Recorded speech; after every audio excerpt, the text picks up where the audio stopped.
Rahmat Allah dan sejahtera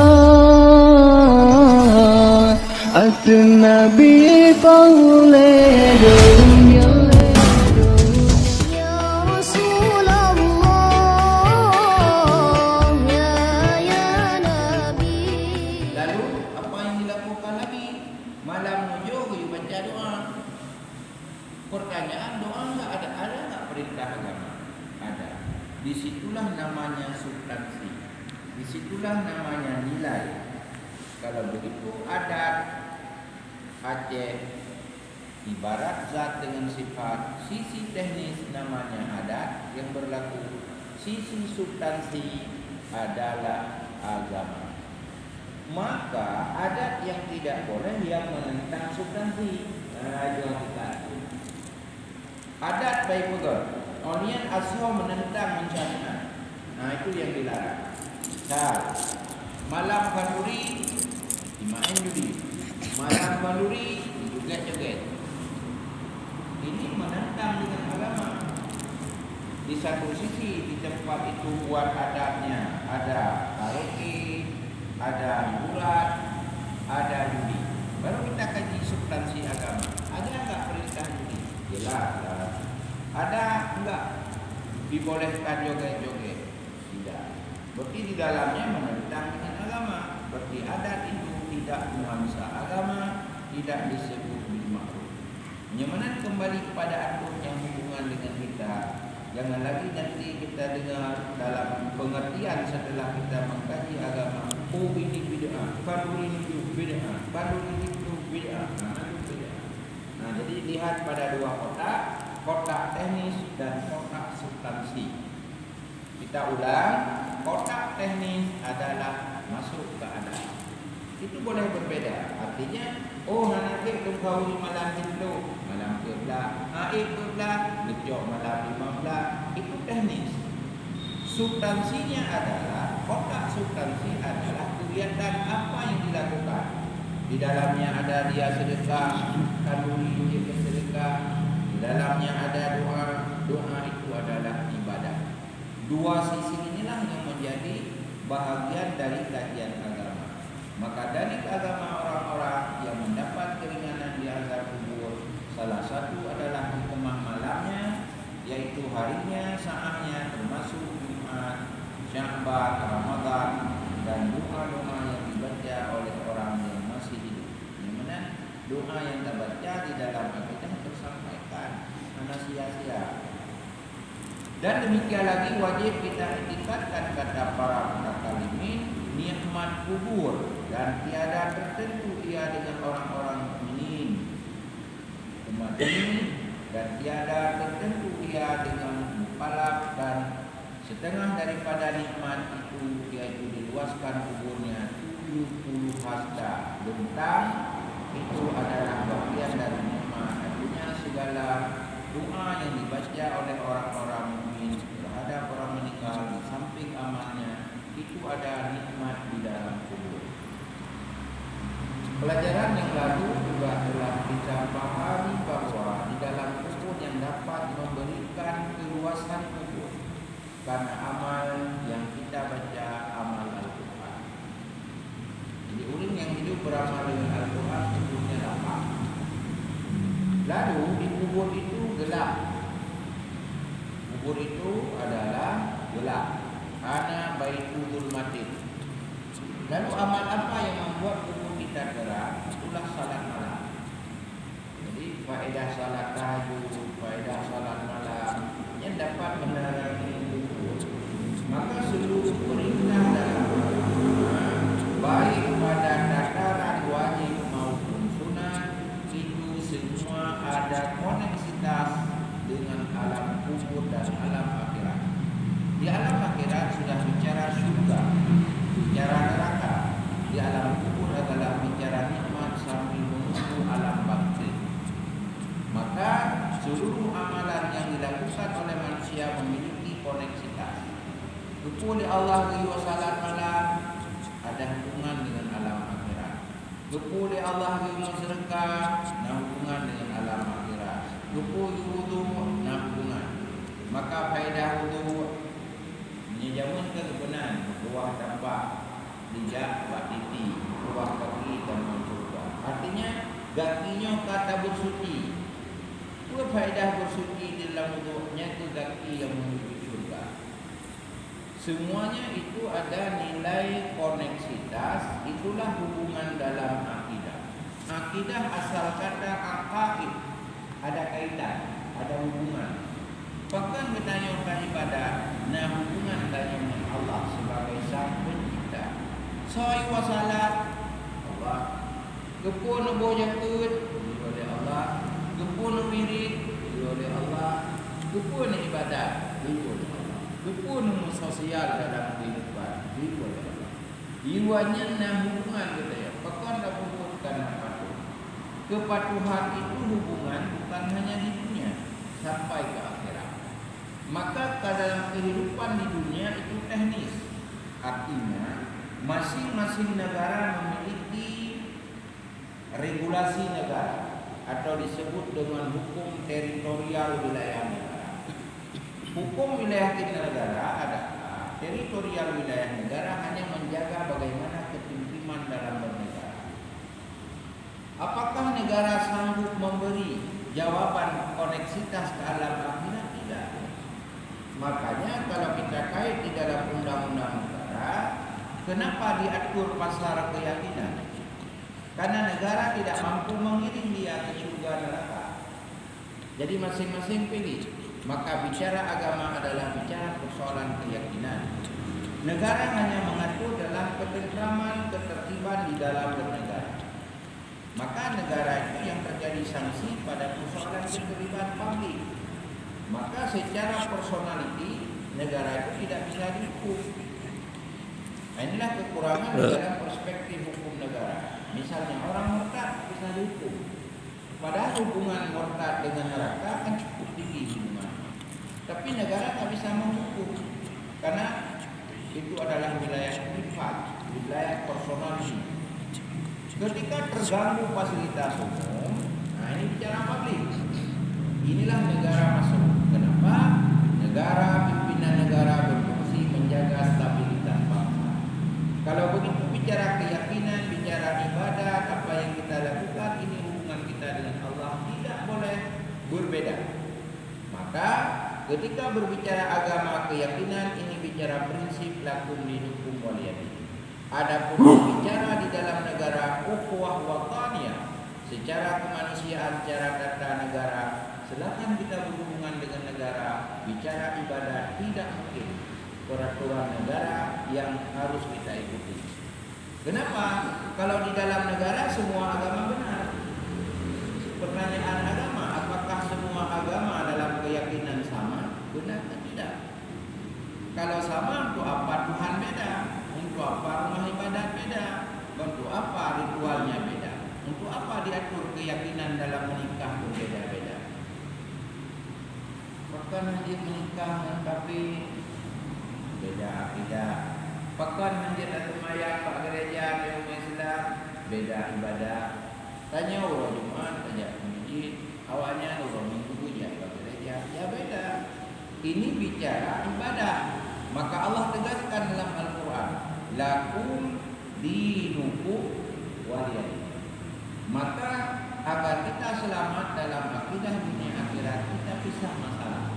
Ketika bicara agama, bicara akidah, ini tidak ada hubungan yang harus kita pedomani kepada yang lain, karena kita memiliki koneksitas. Makanya orang beriman selalu bertanya, jika di dunia selamat, di akhirat bagaimana? Oke, hari ini kita anggap semua agama sama. Di akhirat itu maqasidus syariah ada 6. Salah satu adalah hifdzuddin, wajib menjaga agama. Di dalam agama bicara syariat, dalam agama bicara keyakinan, bicara dalam agama bicara ma'rifatullah, bicara rukun iman.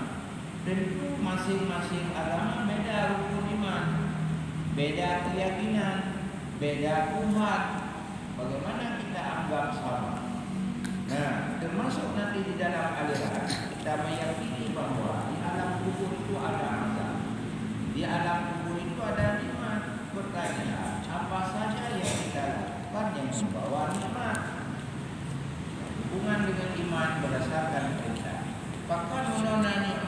sedekah, solat, Pakan nikmat ibadat, pakan ibadat bila oleh Allah. Namun itulah akidah. Jadi akidahnya ada keterkaitan yang tidak bisa terpisah. Maka jika ulun membangkit semangat dalam ibadah, karena akidahnya kuat, pakan lumayan, dia ada hubungan juga. Dia tak mesti jadi ada prinsip dasar. Bukan je di dunia itu jauh-jauh. Nah, kajian di dunia itu ni mungkin tanya kita. Paling-paling nama jalan. Nama jalan boleh. Dah orang kafir kaya tulis di nama jalan. Raja Uluan Nangro, karena tokoh tulis nama jalan. Raja Medan, nama jalan awak batak tu. Jadi inilah yang menjadi persoalan di alam kubur nanti adalah amalan yang sesuai dengan akidah. Maka akidah prinsip dasar yang tidak boleh bertukar-tukar. Lalu setelah di alam kubur kita menunggu hasta demi sehasta di dalam iman, lalu pintu pada kuburnya dalamnya sambil menunggu surga dan nikmat di dalam surga. Mulai di alam kubur telah mendapat berbagai sinyal-sinyal kebaikan. Doa penting buka kubur itu kan dasar hadis Nabi. Doa itu Allahumma ja'al qabrahu rawdatan min riyadil jannah. Jadi kecor cangkoi kita tanah itu pinon kabur cangkoi. Karena dalam kata kitanya artinya kebiasaannya yang kuku kan kuku yang musuh. Tapi biasanya buka kuku ada apa-apa semua. Bahkan doa yang dibacanya dimedake bahwa ya Allah, kuku yang lumpuhnya, tanah yang lumpuhnya punya dan yang menjadi kekuburannya sabuk kubur wujud ke sabuk kubur dari kubur surga. Artinya jalan menuju surga lewat kubur adalah nikmat. Wala taj'al ya Allah, jangan kau jadikan kubur ini sebuah lubang menjadi lubang neraka. Artinya ya Allah, dalam kubur ini jangan si jenazah ini kau azab terus menerus hingga neraka mendapat. Doa inilah yang memberikan sebuah motivasi. Ketika jenazah kita masukkan ke kubur, dia telah mendapat rekom oleh orang-orang itu kepadanya berdasarkan iman hubungannya dan amaliyah yang menjadi pendukungnya. Disitulah dia mendapat nikmat. Ketika dia tidak ada nikmat, maka dia azab terus menerus hingga hari kiamat. Kalau dia beriman pada malam-malam tertentu, mendapat keringanan karena hikmah keimanan. Kembali lagi ke akidah. Jadi kalau akidahnya sama, dia mendapat. Maka akidahlah yang memberikan sebuah barometer, sebuah filterisasi, sebuah pemisah antara orang yang beriman dengan tidak. Maka iman menjadi kata kunci. Di sinilah di dalam falsafah agama tidak boleh kita mengatakan semua agama sama karena Tuhannya beda. Jadi kalau semuanya agama sama, berarti surga sama dapat, nikmat semua dapat. Kembali kepada firman Allah, kenapa Allah panggil tiga kelompok? Dalam Al-Quran, dari 6.236 ayat Al-Quran, ayat tentang kafir Allah ulang 525 kali. Nanti boleh dibaca di dalam tafsir Maududi.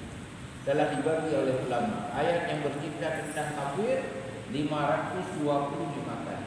Ayat yang bercerita tentang hari akhirat itu Allah ulang dalam Al-Quran 156 kali. Ayat tentang zakat 88 kali.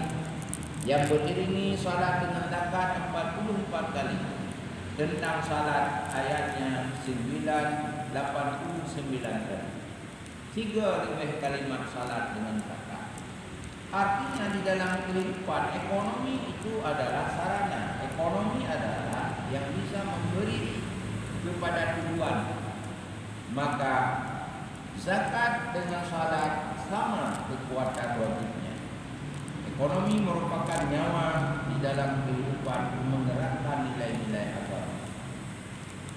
Lalu kalau kita kait di dalam dunia politik, maka ketika kebijakan tidak memihak kepada kesejahteraan rakyat, ekonomi tidak jalan, ekonomi tidak berfungsi di masyarakat, atau dalam istilah lain ekonomi dikuasai oleh kelompok tertentu. Di dalam ekonomi disebut monopoli ekonomi, di dalam politik hari ini disebut politik oligarki. Jadi rakyat tidak bisa bergerak. Kenapa? Ekonomi telah ditentukan oleh kelompok tertentu. Artinya uang masuk ke kelompok tertentu sehingga rakyat menjadi miskin. Ketika rakyat menjadi miskin, terus di dalam kajian sosiologi terjadilah kriminal.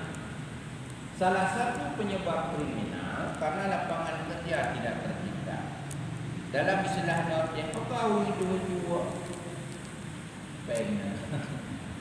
Urang orang kaku sabu-sabu yang telah bawa katanya kita dah bawa kita dalam penjara apa di 75% urang kita sabu-sabu. Kenapa? Ketika ditanya dia hanya diupahkan 2 juta, Medan 5 juta, terus jadi bukan persoalannya ekonomi untuk memenuhi kebutuhan hidup keluarga. Maka disinilah kadang-kadang di dalam proses hukum ketidakadilan negara, orang yang hanya pandai dia tangkap, solusi tidak dia berikan. Urutan diminta kehidupan makan minum. Kenapa tidak diberikan solusi? Yang ada hanya sanksi-sanksi, denda-denda. Solusi tidak ada. Makanya salah satu di dalam kacamata hukum berhasil itu bukan karena banyak orang ditangkap. Hukum berhasil bukan karena banyak orang disanksi. Keberhasilan hukum itu dilihat dari minimnya pelanggar hukum atau kesadaran dan kepatuhan rakyat terhadap hukum semakin tinggi. Inilah namanya hukum berhasil. Nah, kita jawab secara fakta. Urangnya semakin tinggi tentang hukum sabu-sabu, hukum tentang narkoba dan lainnya. Fakta di lapangan pelaku semakin bertambah, ya? Kalau begitu berhasil nggak hukum ini? Berhasil. Ini kan sebuah persoalan. Sebenarnya pemerintah harus evaluasi. Urang dalam penjara tidak jauh. 75% rata-rata itu persoalan sabu-sabu, persoalan narkoba, termasuk penjara di Aceh. Ya. Di Indonesia orang dalam penjara itu ada 1%. Kalau jumlah penduduk Indonesia 2,75 juta, berarti 228.000 orang ada dalam penjara. Berapa biaya penjara? Berapa biaya makan? Kebutuhan penjara saja hampir 3 triliun per tahun. Itu kebutuhan makan orang dalam penjara. Jadi pemerintah sebenarnya harus berpikir ulang. Apa langsung orang diambil, dimasuk penjara dan seterusnya. Artinya ada hubungan dengan akidah. Akidah ada hubungan dengan ekonomi.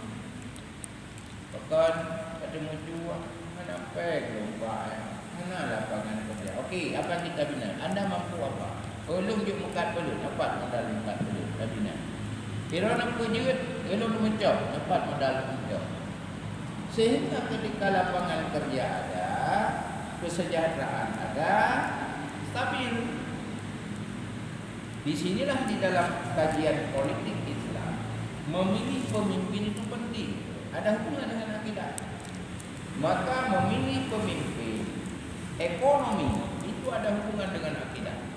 Karena agama mengajar kita bagaimana sistem ekonomi, sistem kebijakan keadilan pemimpin.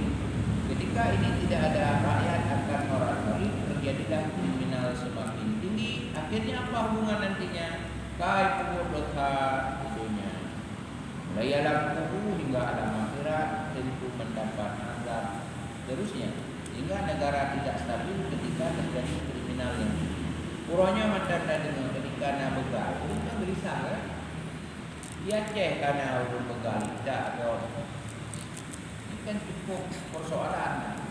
Walaupun nanti ada beberapa kajian itu ada by design, ada, tapi yang jelas ini sudah terjadi. Sehingga karena ni jawab kesempatan kami yang lain, Aceh syariat Islam, tapi nyo tetapnya korupsi, miskin, itu persoalan membangun paradigma opini untuk menghilangkan image kebajikan syariat. Itu ada juga dalam kajian politik. Tapi di dalam fakta kenyataan ini sudah terjadi. Jadi akidah merupakan landasan awal yang harus kita bangun. Jadi urang bania kan itu, dia kena jadi membangkit. Pakah nanti ya, dah jadi bangkit. Pakah nanti pun juga ambil bangkit. Pakah ni ibadat juga ada hukum mana terguna tinggal bagi. Sehingga motivasi ini terbangun. Inilah akidah yang selalu memiliki koneksitas dari dunia sampai akhirat. Baik, sedikit lagi di dalam surga itu juga ada beberapa nikmat yang bisa memberikan, mulai pertama indikasinya adalah mulai di alam kubur hingga bulan-bulan pertama 14 hari. Kemudian datanglah warid, artinya ada dasar, ada link agama. Allah Subhanahu wa taala juga telah mewahyukan kepada Nabi Musa bagaimana Nabi Musa dalam melakukan sebuah kebajikan mengajarkan juga kepada umat manusia pada saat itu, sehingga menjadi pelajaran bagi berikutnya tentang bagaimana tentang ilmu ma'rifah, bagaimana tentang pelajaran di azab kubur. Mulai seluruh Nabi mengajarkan itu. Jadi di dalam kubur itu terjadi berbagai persoalan. Ada ketakutan, di situ adalah ada azab yang di dalam kubur yang telah kita ceritakan bahwa tidak kosong. Itu yang kita katakan. Kubur itu api. Ada nikmat, ada azab di dalam kubur. Begitulah seterusnya seluruh para nabi menceritakan tentang persoalan azab kubur. Di dalam kubur itu ada nikmat dan ada azab. Inilah yang terjadi di alam kubur. Jadi tugas kita adalah mempersiapkan diri bahwa di dalam kubur itu tidak kosong. Yang kedua, bagi kita yang masih hidup, kenapa Nabi mengatakan sering-seringlah ziarah kubur? Karena di kubur itu salah satu hikmah tazkiratul maut, dapat mengingatkan kita kepada mati. Inilah rumah kita. Di dalam kubur ada apa? Tidak kosong. Maka ulun berdoa ketika aku, Assalamualaikum ya ahlal kubur. Nabi itu bisa dia kubur. Punya ulun berpegahnya kubur dalam kubur arwah menjadi kubur. Kubur Nabi itu bisa dia. Punya doa anak turun dalam kubur, maka Nabi itu berdoa. Punya doa anak turun dalam kubur, maka orang meninggal itu salat. Punya doa anak turun dalam kubur, maka rukun khutbah wajib berdoa kurung mati. Ini semua kan dalil untuk menunjukkan di kubur itu tidak kosong, ada nikmat, ada azab itu intinya. Dunia mana kubur itu ada hubungan dengan alam kehidupan ini tidak kosong. Maka semakin banyak kita berdoa turun dalam kubur, semakin nikmat. Masuk malam Jumat dalam hari lalu, termasuknya bulan Rajab, bulan Syaban. Ya, Rajab sudah 8 bulan sudah. Rajab, Rajimba, Rahman, Jim, Zaidun, Ba, Birun. Rahman, urang yang ibadat dalam bulannya, urang yang mendapat rahmat. Kita masuk dalam plot rahmat. Jim, Zaidun, asbab menuju kepada arah perbaikan diri. Ba adalah Birun. Birun 1 banding 70 dalam bulan ini. Tabak dan kubur banding 70. Adapun Syaban nantinya 8 hari lagi kita masuk dalam bulan Syaban. Di dalam Syaban mengandung ba 1 banding 700. 700. Ketika bulan Ramadan 1 banding 1000. Jadi logika-logika di dalam falsafah agama kita temu. Jika ada orang berkata, "Hai, sama haji urau,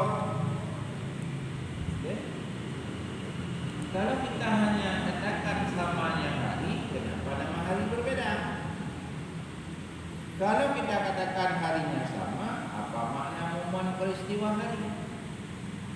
Kita dulu banding dengan hukum dalam tata negara.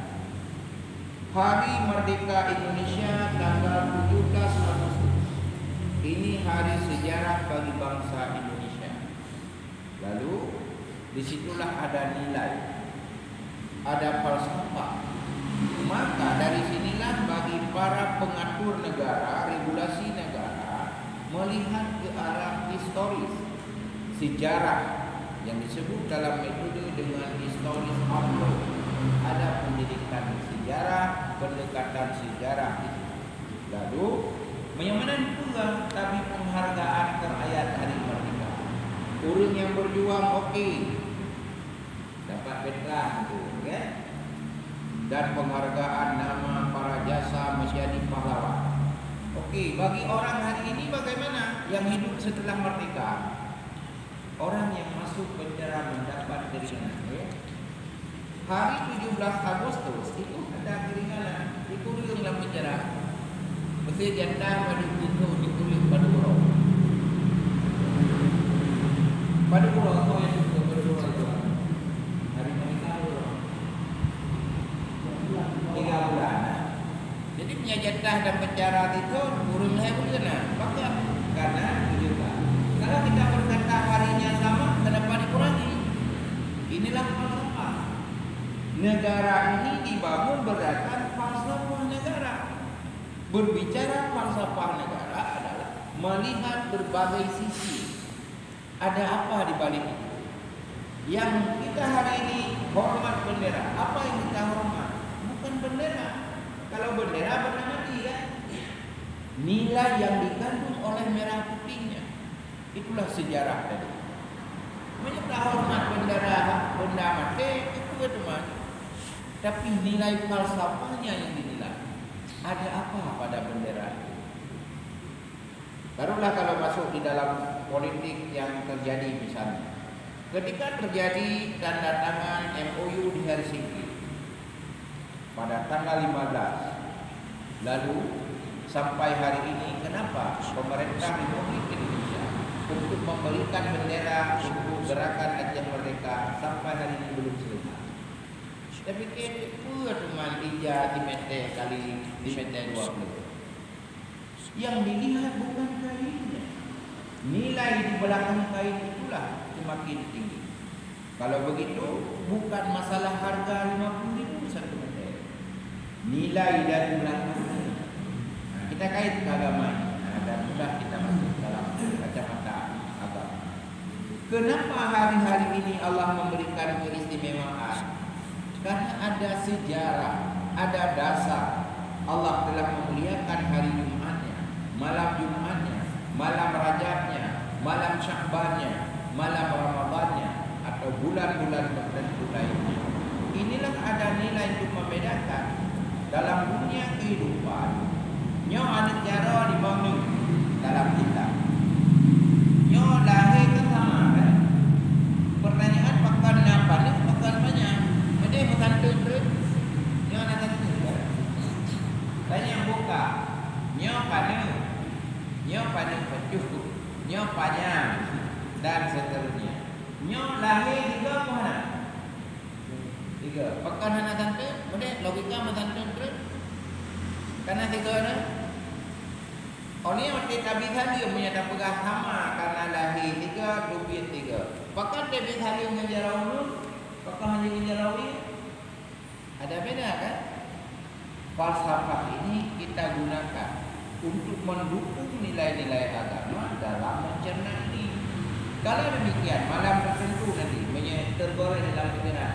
Bukan malam Jumat, malam lain bagi untuk terbantu di dalam berpikir. Allah telah memberikan nilai hikmah. Malam Jumat, hari Jumat, bulan Rajab, bulan Sya'ban, bulan Ramadan, orang dalam kubur dapat keringanan. Dengan catatan dia mati dalam keimanan. Maka iman menjadi kunci. Maka ujung doa sering takbir. Allahumma khtim lana ya Allah bi husnil khatimah. Wala takhtim alaina ya Allah bisu'il khatimah. Ya Allah, Baik sagai-sagai kamu mati dalam keadaan suil khatimah di luar keimanan. Nyo ke kata binti. Monya iman hana maka sinyal tidak tersampaikan. Yang sama lagi gedanya HP hana pakai kartu. Sinyalnya kartu mana? Dalam kartu kan bicara pulsa. Kita telepon HP karena sinyalnya pulsa hana kita mampu. Kon hanya jamang HP ni lah dah. Sinyal le pulsa ni juga amai. Jadi penyedap pegahan hana beda. Ini bertentangan dengan sunnah. Baik inti masalah bahwa dalam akidah yang sedang kita tadi bahwa di kuburnya aziz, nikmat, baik tapi kotor. Jadi punya dua narasi yang abang ada, maka baru seterusnya instrumen berikutnya. Yang mana tu lewat doa-doanya mengisi nikmat. Menyedap pegangan itu Allah Nabi pegangan nikmat, Nabi pegangan nikmat di kuburnya. Nyo bertentangan dengan dalil agama. Nah, makanya paham materialistis di dalam akidah masuk dalam aliran sesat. Maka dia tidak meyakini di kubur itu ada agama dan baik mungkin ada pertanyaan kedua.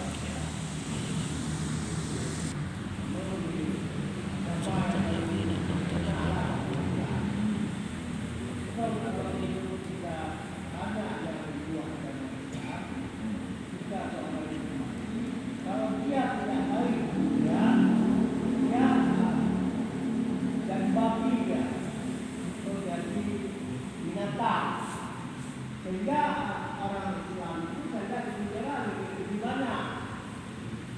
Maksudnya dia hidup kembali gitu. Dan cara Islam tidak ada.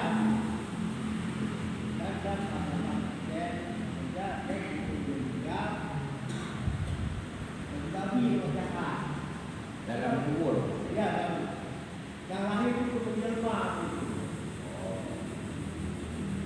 Baik, ketika berbicara agama tentu rumusnya adalah dalil agama. Narasi yang kita bangun, konsideran yang kita ambil adalah konsideran yang sesuai. Lalu dari seluruh agama-agama kita bertanya agama mana? Dasarnya apa? Kita pelajari sejarah agama.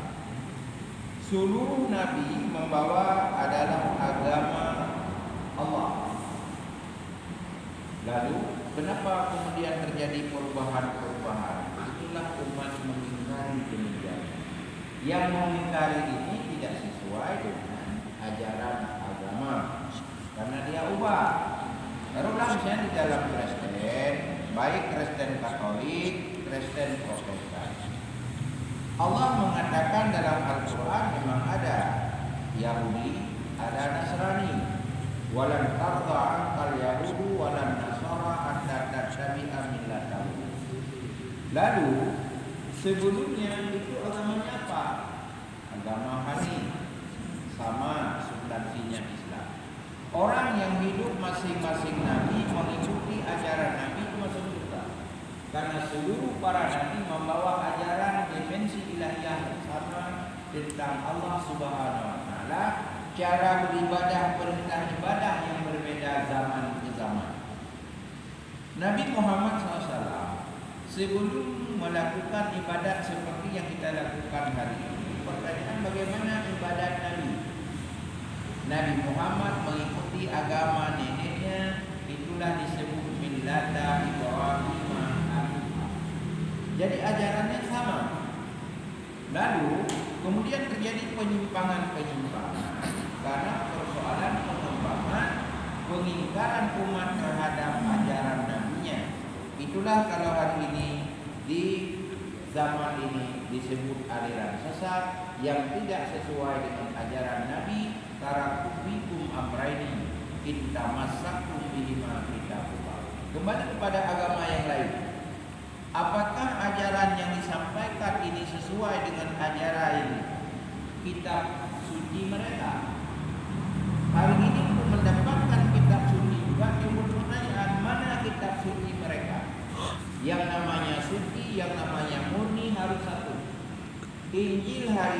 kalau kita baca sejarah kitab-kitab yang ditulis salah satu oleh tokoh agama mereka bernama Karl Amson, itu sudah 70 lebih tinggi. Pertanyaan, kalau ada 70 yang aslinya mana? Ada mulai Injil Barnabas, Lukas, Matius, Yohanes, Injil Muhammad, kisah para rasul, kisah para raja, terhadap Injil-Injil yang berkembang. Pertanyaan, Injil mana yang menjadi rujukan seluruh para Kristen, seluruh para Nasrani? Nah, adapun para pendeta dalam menyampaikan visi misi Tuhannya, tentu kalimat-kalimat yang beri menjadi rujukan agar jamaat gerejanya, para umatnya tidak melakukan kejahatan dalam perspektif keyakinan Injil yang dia lakukan. Nah, kalau begitu ketika berbicara agama, kita harus kembali kepada rujukan agama. Kita bertanya, dasarnya Injil apa? Apa Injil Barnabas, Injil Lukas, Injil Matius? Kalau Injil Barnabas itu hampir dekat dengan pemahaman keyakinan umat Islam, tapi tetap beda. Ya, kalau Injil Barnabas mereka sekarang tidak pegang, karena dalam Injil Barnabas di situ disebutkan di akhir zaman ada Nabi Muhammad. Dalam Injil Barnabas Isa disebut rasul, bukan Tuhan, bukan anak Tuhan. Nah, itu di Injil Barnabas. Maka mereka setelah mempelajari ini dekat kepada Islam, dia tinggalkan Injil Barnabas. Maka sekarang cetakan Injil Barnabas itu dihentikan, sudah lama. Ya. Jadi kalau kita mencari Injil Barnabas, susah sekali.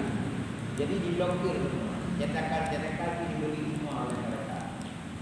Ya. Dari mana kita tahu? Saya sering membeli itu. Udah berapa lama saya cari tidak dapat.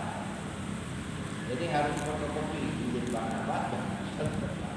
Jadi artinya kalau mereka melakukan memang di kubur itu ada seperti ini, memang ada di dalam Injil. Cuman persoalan tadi adalah dalam agama harus jelas dalilnya. Dalilnya mana? Apakah dalil Injil atau Injil penambahan-penambahan? Karena Injil yang tadi di dalam kajian psikologi itu banyak ayat-ayat penambahan. Jadi ayat-ayat penambahan itulah yang menjadi penyimpangan karena kepentingan para pendeta, para kaisar, para Herodes di dalam sejarah Kaisar Romawi. Itu terjadi kubu Kristen Katolik, Kristen Protestan itu masa Kaisar Romawi. Jadi Kaisar Romawi dia ingin utuh kerajaannya, dan dia harus merekayasa bagaimana menciptakan rakyatnya, para pendetanya bersatu. Hampir miriplah kalau hari ini misalnya, kalau kita kait dengan konteks negara. Siapapun raja yang berkuasa, dia harus mencari para ulama-ulama yang mendukung dia. Maka kan video yang terakhir hari ini ceramah Habib Bahar, dia mengatakan ada ulama anjing, ya kan? Ada Habib anjing, ada kiai anjing, ada ustaz anjing. Begitu berani dia katakan. Benar, dia tamsil sebenarnya. Artinya, masa hari ini ulama dia yang haram dia katakan halal? Itu lebih parah dari anjing menurut dia. Benar, kenapa? Dia mencari, Pak Kiai tolong cari dalil ini, memang dia sudah tahu hal ini haram. Cari, berikan alasan, statementnya agar halal. Ulama itu kan tidak boleh berubah ya. Kalau haram, halal, itu baru ulama. Karena Nabi mengatakan, innal halala bainun, wa innal harama bainun. Haram harus haram, halal harus halal. Itu baru ulama. Pada masa Soeharto juga pernah terjadi. Dia panggil Pak Kiai, ini bagaimana hukum jualan kodok, makan kodok? Dia panggil semua ulama dan mendatang itu Pak Presiden. Dia panggil lagi, bagaimana? Ini kita belum tahu Pak Presiden, bisa halal, bisa haram. Dia tanya, inilah kiai kelompok ketiga. Dia sudah tahu Bagaimana pendapat Pak Kiai tentang kodok? Dia balik tanya, Pak Presiden mau yang halal atau mau yang haram? Nah ini kan kalau kayak pegang sponsor, inilah Kiai MUI. Jadi kalau yang halal dia berikan alasan halalnya dengan ilmunya dia salah gunakan. Di dalam persoalan perkembangan agama, maka yang namanya Al-Quran bersifat benar. Adapun tafsir tidak bersifat benar. Kenapa? Tafsir lahirlah pemikiran-pemikiran. Kalau pemikiran sesuai dengan metodologi itu dianggap benar, bisa dipegang. Maka di dalam tafsir bagi tiga. Ada tafsir bil maksud, ada tafsir bil ra'i, ada tafsir isyari. Tafsir bil maksud adalah menjelaskan ayat, menjelaskan ayat dengan hadis. Jika ini tidak ada, ulama berhenti. Kalau menurut ini haram titis. Tafsir kedua, dia cari logika. Cara logika bisa kita jawab. Dia pakai itu masuk tafsir bil ra'i. Ra'i kan rakyun, logika. Tafsir ketiga disebut tafsir isyari. Tafsir isyari adalah bahagian sofistik. Dia menggunakan buku. Itu biasanya bersifat personality. Karena pengalaman spiritual masing-masing manusia akan berbeda dengan pengalaman pada dunia. Maka dia jawab berdasarkan pengalaman. Itu tidak bisa berdasarkan dalil-dalil yang terarah kepada tertentu. Contoh misalnya, ada yang positif, ada yang negatif. Kita lihat. Jamun katanya benar banyak beraja. Itu baca ayat tidak, tapi itu barang tidak. Yang baca ayat dapat tiada amila abiwata bermelengkap di dalam darah bukulit. Bahkan pulih-pulih. Dapat tiada karena hubungan dengan ayat beraja. Tapi ganyan yakin karena yang pulih Allah yang dibaca ayat boleh. Tapi tidak kadang asbab nuzul dapat tiada amila abiwata mana hubungan dengan ayat. Yang benar tafsir dicari. Silakan, tapi hanya dapat doa. Boleh, personality. Tapi dalam fatwa harus tafsir bil maksud. Kembali kepada pertanyaan dasar bahwa kalau di dalam presiden ada, kalau memang dasar keyakinan mereka ini, tapi kalau ditanya agama tadi, ini rumus dalam kebenaran hukum. Ketika ada hukum lama, datanglah hukum baru. Yang dipegang yang mana? Yang baru kan? Ketika ada yang baru dengan yang terakhir, yang kita pegang yang mana? Yang terakhir. Kita balik. Dari seluruh sejarah kitab fikih ada perjanjian lama, ada perjanjian baru. Di dalamnya perjanjian lama, perjanjian baru ada tiga. Taurat, Zabur, Injil. Ya, tiga. Taruhlah di perjanjian lama, sudah selesai. Al-Quran perjanjian terakhir. Sekarang mana yang kita pegang? Al-Quran. Yang lain mensos, tidak lagi berlaku. Secara perspektif hukum pun bisa terjawab. Al-Quran lah sebagai kitab jawaban. Karena semua isi perjanjian lama ada dalam Al-Quran. Tidak mungkin Injil bercerita Al-Quran karena Al-Quran hukumnya belum ada. Maka pegangan sekarang Al-Quran. Jadi mereka yang tidak pegang pada Al-Quran disebutlah kafir. Karena zamannya sudah berbeda-beda. Mesti orang hidup zaman Soeharto. Secara hukum, Jumat hukum Soeharto. Karena Jumat hukum dia. Di dalam pengadilan dia akan salah, dalam argumentasi dia akan salah. Kenapa? Gaduh mana kawan. Padahal perubahan di dalam istilah hukum, perubahan kali berapa, pasal berapa, inilah sebagai update data di dalam konsep hukum. Dalam teori usul fikih disebut al-hukmu yadurul ma'anilan wujudan wa adaman. Hukum itu berkisar di dalam konsep ilah. Alasan-alasan hukum bahkan diubah karena zaman berbeda. Beda lagi di dalam konsep hukum. Kurangnya Al-Quran kafinan. Khataman Nabi Allah itu nanti Rasul Muhammad maka seluruh ajaran ada di dalam Al-Quran. Adapun teknis itu tugas para mufassir untuk memberikan paham bahwa ayat ini sebagai jawaban di dalam kasus-kasus ini. Terakhir sekali kata kunci di dalam tafsir. Di dalam tafsir itu terjadilah salah satu bab asbabun nuzul sebagai jawaban-jawaban masalah. Apa definisi dalam asbabun nuzul? Al-ibaratun bi umumil lafaz la bi khususis sabab. Allah turunkan sebab masalah itu. Itu dululah ayat. Tapi kasus yang terjadi pada masa Nabi ini sebagai contoh, bukan hanya itu, untuk memberi jawaban setelah Nabi. Inilah namanya asbabun nuzul. Jadi kasus pada masa Nabi, pelajaran untuk masa Nabi sampai kita hari ini. Baik, karena waktu yang memisahkan kita. Assalamualaikum warahmatullahi wabarakatuh.